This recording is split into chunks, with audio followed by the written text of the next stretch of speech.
Erica Steinman. Our business is Chime & Tea. It's my mom, Stephanie, and my brother, Ben. My mom and I are really close. We're very close. And my brother and I are also very close. My mom was a nail technician for 30 years. She had to go on leave for medical reasons and she was not able to work there anymore. In Christmas of 2017, we made a bunch of small little mason jars of chai and just sold it to about a couple of our friends and teachers. And then everybody was like, where can I get more of this? Because this is not enough.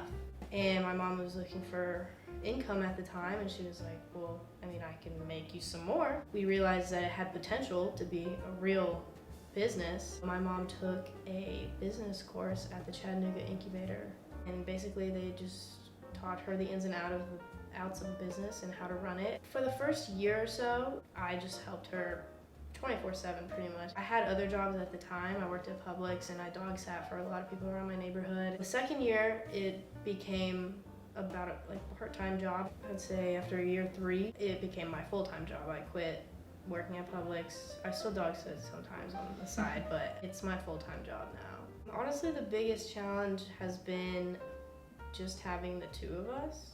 After we started reselling and wholesaling to coffee shops and gift stores, which is why recently my brother has joined us, as now there's 3 of us. We opened up our mobile coffee and tea cart. He became the full operations manager of that. He has become kind of what I used to do, which was the manufacturing and producing. But now that I'm in school, he's mainly doing that full time. We've tried having a few employees along the way and it just hasn't really worked out. It's more of like getting it out there is what's the most difficult. Thankfully, we've never had to market. All of the clients that we have come to us. It took a while to build a clientele, but once we did, it's been described as cult-like or a cult-like following. People love it. It hasn't been super difficult to get out there. In the beginning, for sure, but at this point, we're just, honestly, right now, we're trying not to get too many more because we're already swamped a lot. The biggest decision that we made was to start selling caffeinated chai. But creating a caffeinated blend was really hard for my mom because she didn't want to. My brother was like, you know, some people like caffeine. Not everybody's into the decaffeinated. The most rewarding for me personally was when we got our first wholesale company, our first coffee shop, which was decaffeinated. The owners, Chris and Doug, they actually came up to me one day at the market and said, hey, we're looking to start a coffee company. We really love this chai. And my mom wasn't there that day. I gave them my card. So when she came back, I told her, I was like, I gave these guys my card. They said they're opening a coffee shop. And she was like, did you get their information? And I was like, no. She was like, did you get their name, their number? I was like, no. She was like, well, they're probably never gonna call. But they did. They used to only order 3 bags of chai from us a week. There was one time where they ordered 50 or 60.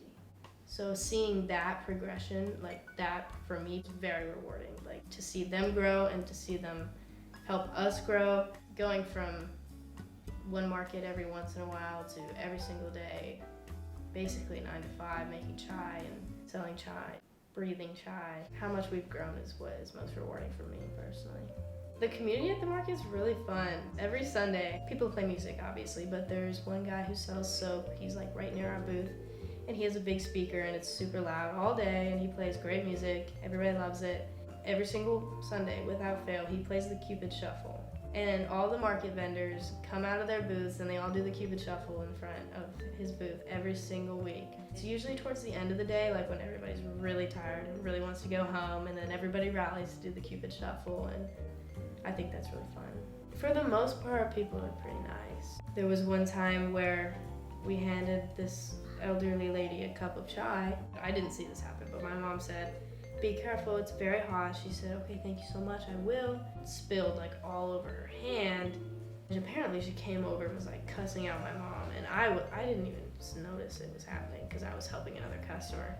My mom was like, did you see that? And I was like, no, what happened? For the first year, I honestly was more just volunteering. It wasn't even work to me. It was just kind of something that I did on the side.